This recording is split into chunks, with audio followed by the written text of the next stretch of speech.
Assalamualaikum warahmatullahi wabarakatuh. Kembali lagi di channel Sahabat Historia.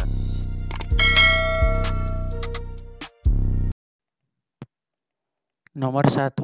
Kegiatan guru dalam melibatkan peserta didik mencari informasi yang luas dan dalam tentang topik tema materi yang akan dipelajari dengan menerapkan prinsip alam, belajar dari aneka sumber, menggunakan beragam pendekatan pembelajaran, media pembelajaran, dan sumber belajar lainnya dalam memfasilitasi dan interaksi antara peserta didik dengan peserta didik dengan guru.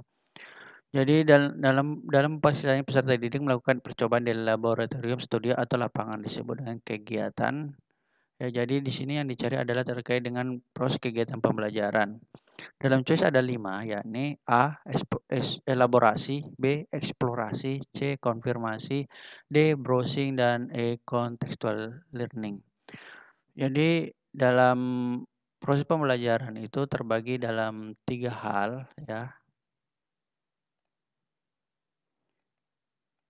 Yang pertama adalah eksplorasi, ya. Jadi eksplorasi ini berkaitan dengan bagaimana si peserta didik melakukan penghimpunan informasi dengan menggunakan media atau memperkaya pengalaman belajar. Lalu yang kedua adalah elaborasi. Elaborasi ini bagaimana proses pembelajaran itu terjadi dalam mendiskusikan, mendengarkan pendapat, mendalami suatu hal dan menganalisis kekuatan kelemahan argumen. Dan yang ketiga yang terakhir adalah konfirmasi, di mana terjadi konfirmasi atau komunikasi antara peserta didik dengan guru. Sementara dalam proses ini berkaitan dengan proses di mana kita bisa lihat peserta didik melakukan percobaan di lab, ya. Percobaan di lab, ada percobaan di studio. Jadi yang paling tepat saya rasa adalah jawabannya adalah eksplorasi.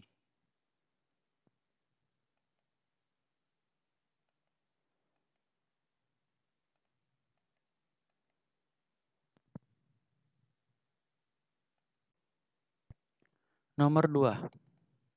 Salah satu contoh kegiatan guru dalam kegiatan elaborasi dalam komunikasi pembelajaran dengan para siswa yaitu, jadi kita masuk kembali lagi di kegiatan pembelajaran di mana ada 3 tahapan, yaitu eksplorasi, elaborasi, dan konfirmasi. Ketiga kegiatan ini merupakan rancangan dan proses pembelajaran di sekolah yang harus dikuasai oleh para guru. Dalam kasusnya kita lihat yang pertama A, memberikan umpan balik positif dalam penguatan dalam bentuk lisan, tulisan, dan maupun hadiah terhadap keberhasilan peserta didik. Jadi kalau kita lihat di sini bahwa memberikan umpan balik itu bagian dari konfirmasi.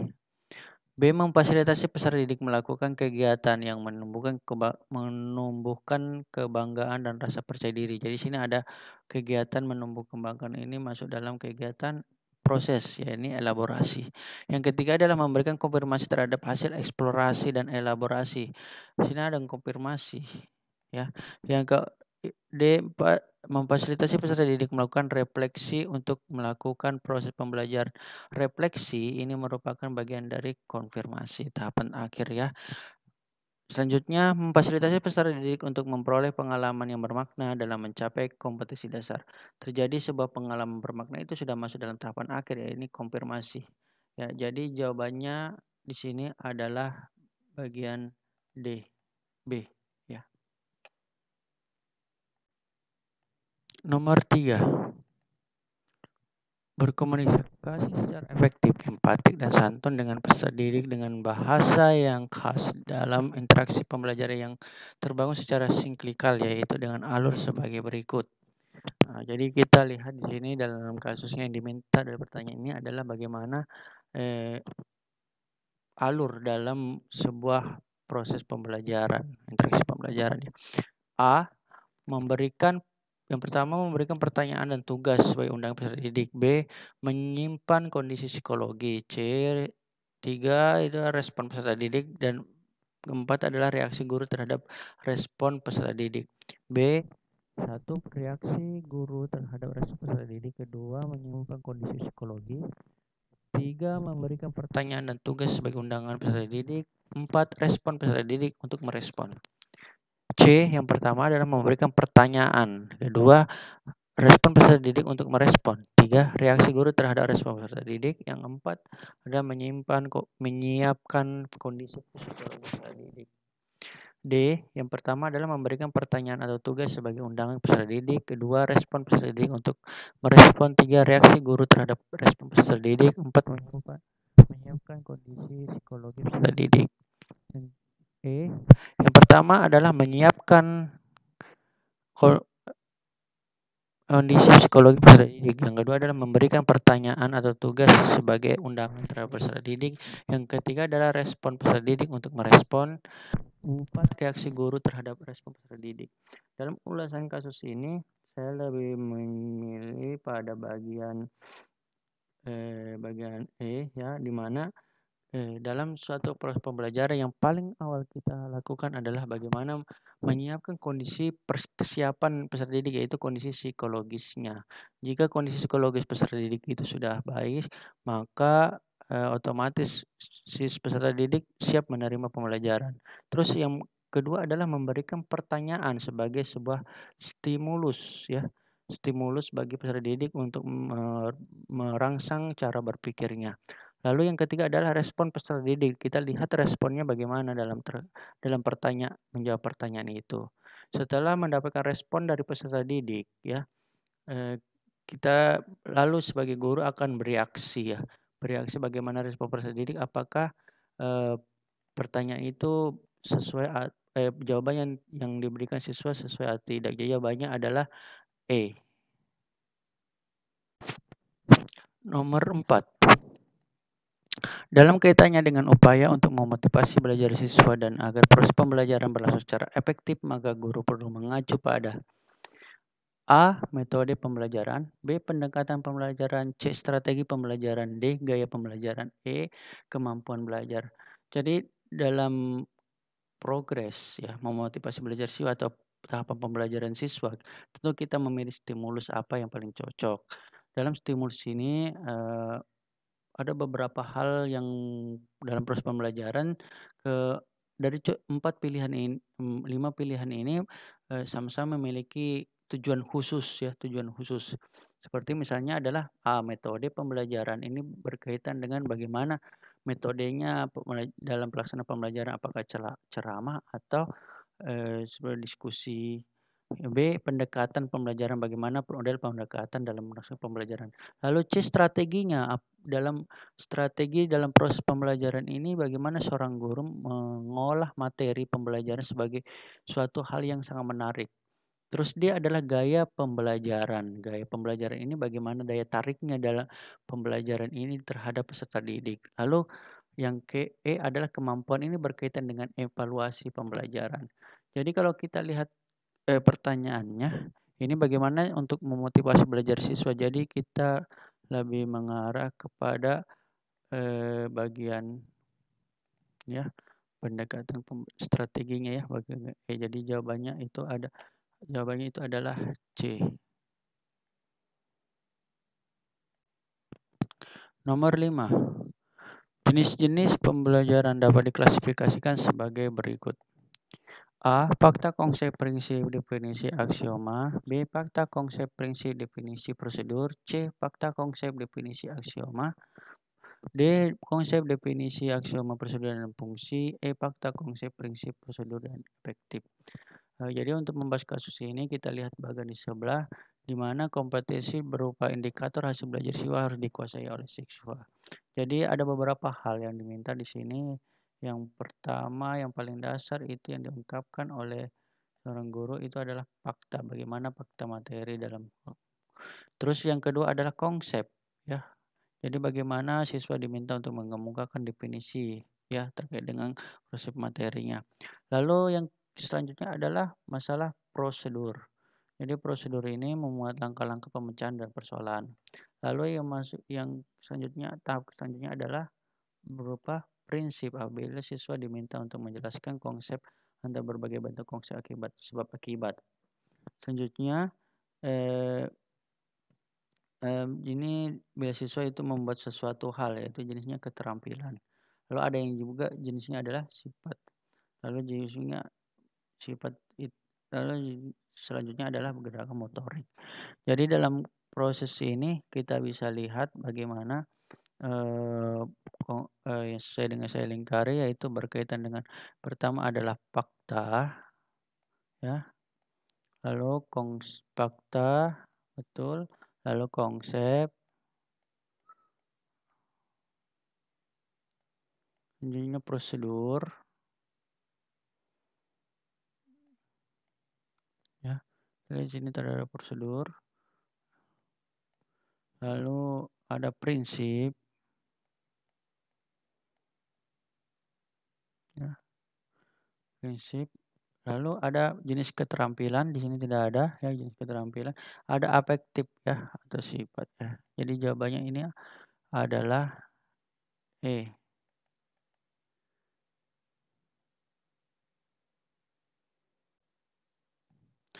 Nomor 6. Di bawah ini merupakan pengidentifikasian materi pembelajaran yang menunjang pencapaian kompetensi dasar. Ya, bisa kita lihat nanti. Jadi choice-nya di sini dalam mengidentifikasi materi pembelajaran yang diampu, guru harus memperhatikan antara lain nomor. Jadi di sini adalah berkaitan dengan bagaimana pengolahan suatu proses dalam pencapaian kompetensi dasar. Yang pertama adalah berkaitan dengan kompetensi peserta didik, karakteristik mata pelajaran relevansi dengan karakter daerah. Ini bisa jadi betul ya. Lalu yang kedua adalah tingkat perkembangan fisik, intelektual, emosional, dan spiritual peserta didik. Ini terkait dengan kompetensi peserta didik, betul, kebermanfaatan bagi peserta didik. Jadi apa manfaatnya dalam materi itu. Jadi dalam kompetensi kemampuan guru dalam dan ketersediaan referensi. Ini masih kurang tepat ya karena KD itu menjurus pada satu materinya. Yang kelima, relevansi dengan kebutuhan peserta didik, tuntutan lingkungan, dan alokasi waktu. Ini relevansinya dengan peserta didik itu betul sekali. Lalu yang keenam, dana yang tersedia. Dana ini kurang tepat ya karena segala proses pembelajaran pun bisa jalan ya. Jadi pendanaan ini tidak berkaitan erat dengan materi atau pencapaian kompetensi dasar. Jadi jawabannya paling tepat sini adalah 1, 2, 3 dengan 5. Jadi jawabannya itu adalah C.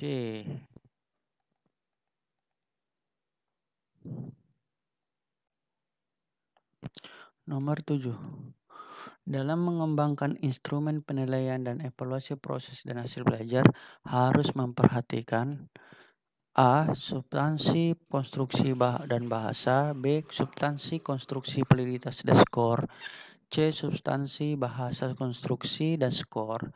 D. Substansi, validitas, bahasa, reliabilitas. E. Substansi, konstruksi, validitas, dan reliabilitas.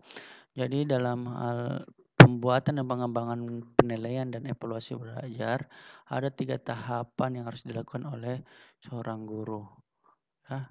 Yang pertama adalah bagaimana substansinya dalam membuat suatu instrumen penilaian, baik itu soal, sikisi, dan seterusnya ya. Lalu bagaimana konstruksi pembuatan soal-soal atau instrumen penilaiannya. Yang ketiga adalah bahasa yang digunakan dalam pemuatan evaluasi belajar siswa. Jadi yang tepat dalam hal ini adalah jawabannya itu adalah bagian A.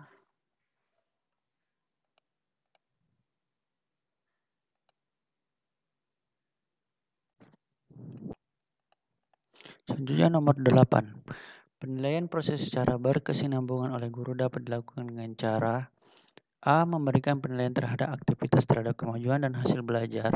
B. Memberikan pretest maupun post-test secara tertulis setiap kali proses pembelajaran. C. Mengadakan ulangan harian rutin.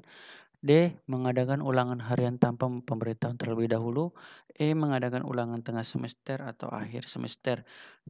Dalam proses ini, yang bisa dilakukan oleh guru dalam menjalani sebuah penilaian yang berkelanjutan itu dengan cara melakukan suatu kegiatan pretest dan post-test.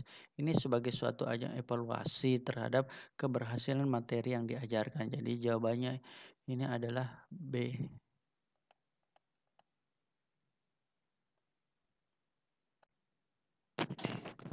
Nomor 9. Menerapkan suatu prinsip atau membuat model, mengevaluasi, merencanakan, memperhitungkan, meramalkan, dan mengemukakan pendapat, mengambil kesimpulan, termasuk klasifikasi kata kerja operasional sesuai dengan tingkat berpikir.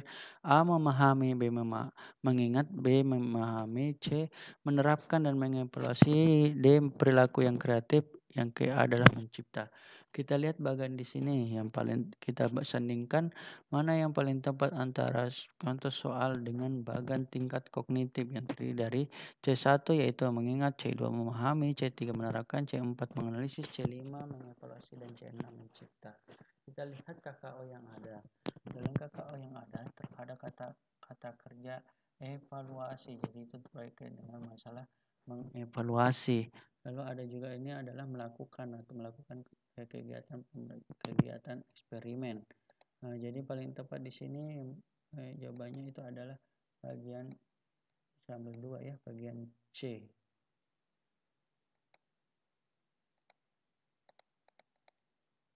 Yang paling tepat jawabannya adalah bagian C. Nomor 11.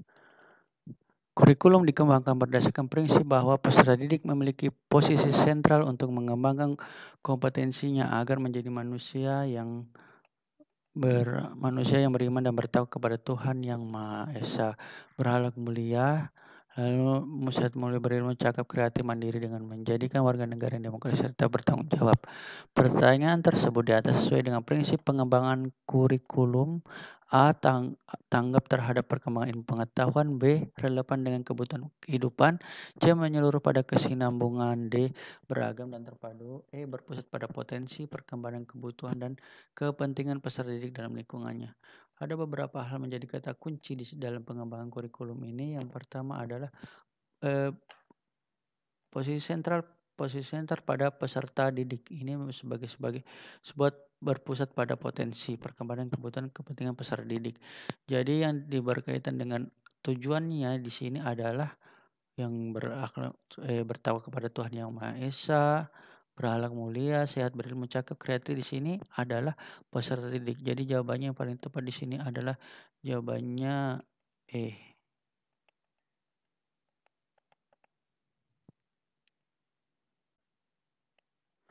Setuju nomor 12. Guru profesional dituntut memahami karakteristik peserta didiknya agar dapat mencapai hasil yang optimal. Hal ini merupakan implementasi dari, jadi nomor 12 ini berkaitan dengan kompetensi guru ya. Jadi ada 4 kompetensi sebenarnya ya. Di sini choice-nya ada 5 yaitu A. Kompetensi kepribadian, kompetensi profesional, kompetensi pedagogi, kompetensi sosial, dan akademik. Lalu di sini kita lihat kompetensi guru itu ada 4 ya. Ini kompetensi pedagogi, kepribadian, sosial, dan profesional. Pedagogi ini berkaitan dengan kompetensi guru dalam mengembangkan konsep pendidikan ya sebagai seorang pendidik. Konsep kepribadian di sini seorang guru harus memiliki kepribadian yang baik sebagai tauladan. Kepribadian sosial, kompetensi guru dalam kompetensi sosial di sini seorang guru harus mampu berbaur dengan masyarakat.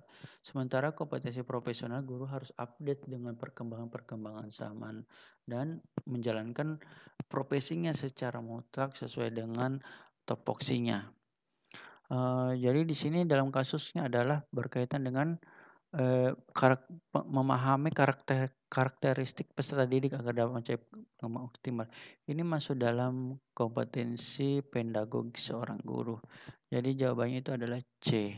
Ya, kompetensi kalau kita lihat bahas dulu kompetensi pedagogi seorang guru ya ini memahami wawasan atau landasan kependidikan, pemahaman terhadap peserta didik, pengembangan kurikulum silabus, perencanaan pembelajaran, pelaksanaan pembelajaran yang mendidik, lalu pelaksanaan pembelajaran yang mendidik, pemanfaatan teknologi pembelajaran, evaluasi sebenarnya pengembangan peserta didik